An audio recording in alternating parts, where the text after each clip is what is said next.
Picture a place where the map itself is an ambush, a giant volcanic bowl with walls so steep that down on the floor, wildlife doesn't get the luxury of just drifting away when things get tense. Predators don't simply vanish into endless wilderness. Prey can't just keep moving until the pressure fades. In most ecosystems, danger spreads out. Here, it stacks. Because when thousands of animals share one enclosed arena, the rules get brutal fast. You don't survive by being the strongest once. You survive by being strong every day, in the same small world, with the same enemies and the same problems showing up again and again. This is Ngorongoro Crater, the natural arena where predators don't leave and prey can't outrun the geography. Ngorongoro isn't just a safari spot, it's one of the largest intact unbroken volcanic calderas on Earth. Think of it like the remains of a giant volcano that collapsed in on itself millions of years ago, leaving a huge bowl with steep sides and a wide open floor. The crater is roughly 20 kilometers across, about 600 meters deep, and the floor covers roughly 260 square kilometers, big enough to feel like a world, but small enough to behave like a trap. And here's the number that turns this from beautiful landscape into arena. The Ngorongoro Conservation Area is famous for having around 25,000 large animals down there at a time, not passing through for a cameo, living there, feeding there, raising young there, dying there. So if a place like the Serengeti can feel like an ocean, Ngorongoro feels like an aquarium, a stunning aquarium, where everything is either hungry, on guard, or trying not to become somebody else's lunch. The moment you descend into the crater, you feel something weird. It's open grassland, wide sky, big views, but the horizon is blocked by a ring of walls. That's the arena effect. Most of nature's drama is shaped by distance. If predators are thick in one area, prey can shift away. If water dries up, herds spread out. If a pride of lions takes over a territory, animals reorganize around that new pressure. But inside Ngorongoro, pressure doesn't relocate, it concentrates. Routes repeat, water points become meeting points, herds cluster and rotate through the same zones. Predators learn the terrain like a cheat code, and prey learn the danger zones like a timetable.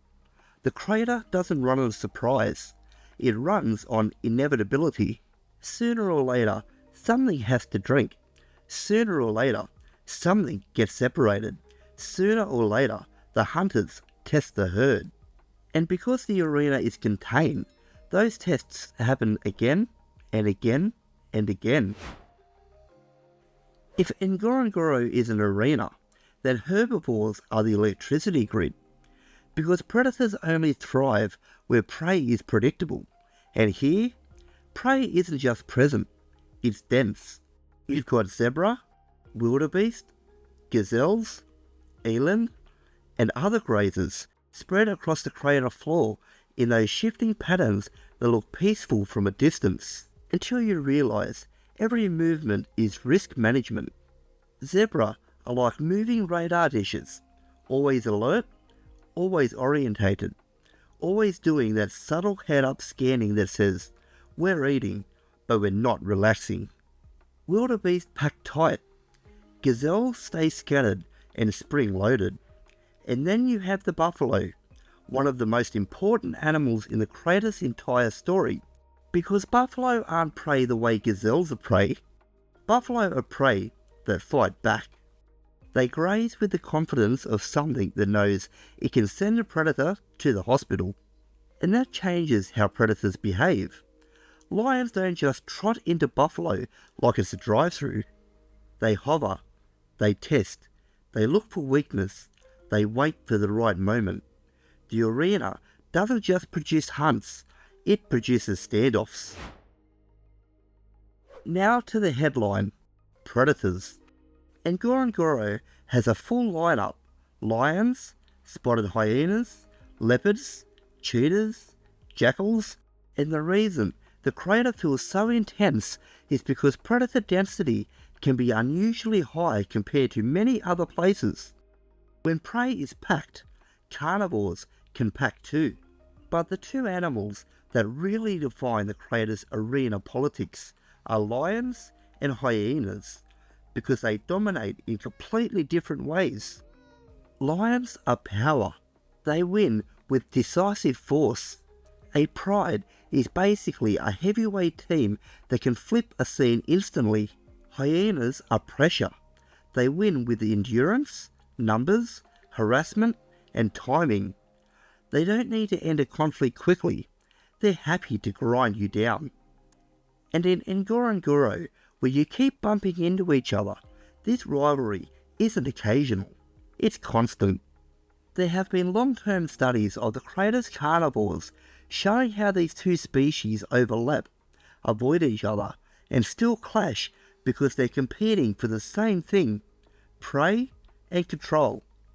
Inside the arena, lions aren't just hunting herbivores, they're defending meals from the mob. And hyenas aren't just scavenging, they're testing the throne. A lot of people assume water equals safety. In the crater, water equals appointments, because everybody needs it. And in an arena, shared needs create predictable meeting points. There's the crater's soda lake and surrounding wet areas, plus springs and swamps that draw wildlife in. These become magnets, places where animals don't just want to go, they have to go. You'll see hippos stacked in pools like living boulders. And hippos are one of the biggest reasons the crater's trapped together vibe works so well, because they are not passive background animals. Hippos don't behave like prey. They behave like a territorial force of nature that happens to be shaped like an animal. They look calm until they decide you're too close, and then the whole scene changes in about half a second. So water isn't a peaceful pause in the story, it's a funnel, and funnels are where mistakes happen. And Ngorongoro isn't one habitat, it's a patchwork. Open plains, forested edges, wetlands, lakeshore. One of the famous edge areas is Lerai forest, where you can get elephants moving through cover and where animals use shade like a resource. This is where the crater feels almost unfair, because you get these sudden scene changes without leaving the arena. It's like the environment is rotating maps mid-match, and animals adapt to that. They learn where to hide, where to run, where to drink, where to bed down.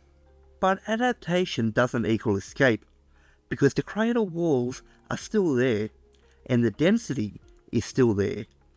So even when you find a quiet pocket, you're never far from the pressure. Now to be clear, Ngorongoro isn't a literal prison.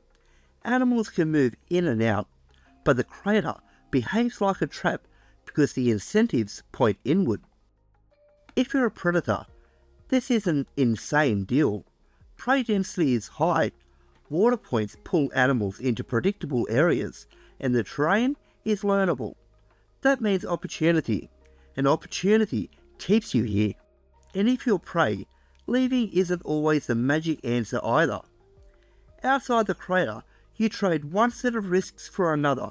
Different predators, different competition, less predictable food and water depending on season and movement. So the crater becomes this place where a lot of wildlife keeps cycling inside the bowl, and the arena pressure never really disappears, which means one thing: stress doesn't just happen during a hunt, it becomes the baseline. This is why Ngorongoro feels different than watching wildlife in an open ecosystem, because here the drama isn't rare, it's routine. Now for the matchups. Let's start with the rivalry that defines the crater. Lions are power, hyenas are pressure. A lion can end a fight with one clean moment of strength, But hyenas don't fight like that. They fight like a system. They harass, they surround, they wait until you're tired, distracted, or outnumbered. Scorecard: strength, lion; numbers, hyena; stamina, hyena; fear factor, tie. Depends who's winning. And in Ngorongoro, where you keep bumping into each other, this matchup repeats constantly. Lions might own the headline, but hyenas own the schedule. Verdict for the Crater Arena: if it's one lion alone, hyenas can flip the script. If it's a full pride, organised and confident, lions hold the line.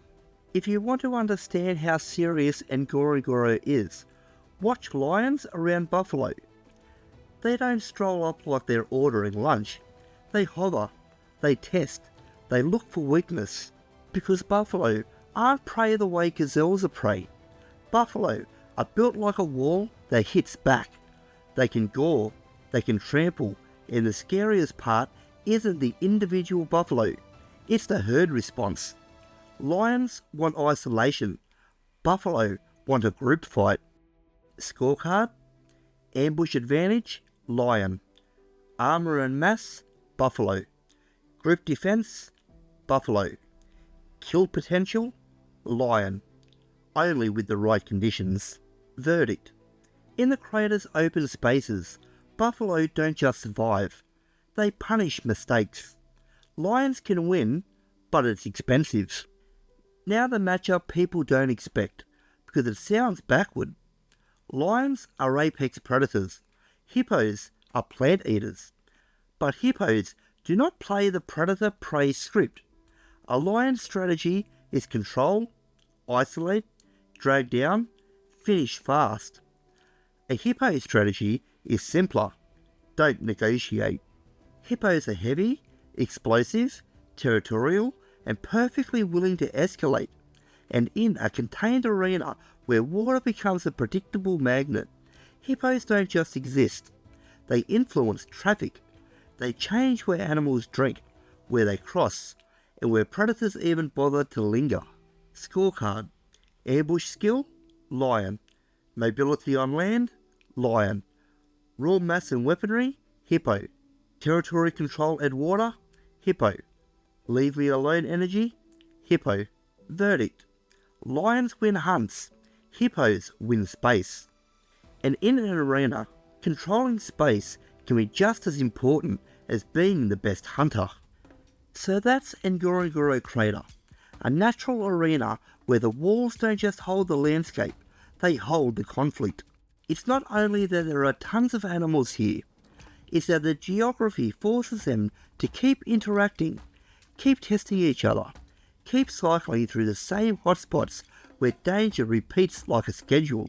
In most places, animals can escape pressure with distance. In Ngorongoro, distance is limited. So you're not just watching wildlife, you're watching a system, compressed, intense, and always on. If you enjoy this format and want me to do another virtual safari like this, drop a comment with which one you want next: Kruger, Serengeti, Masai Mara, Hwange, or Etosha. And if you're one of the wild ones who lives for the matchup debates, tell me your verdict: lion versus hyena. Who really runs the crater? And here is another video YouTube thinks you will like.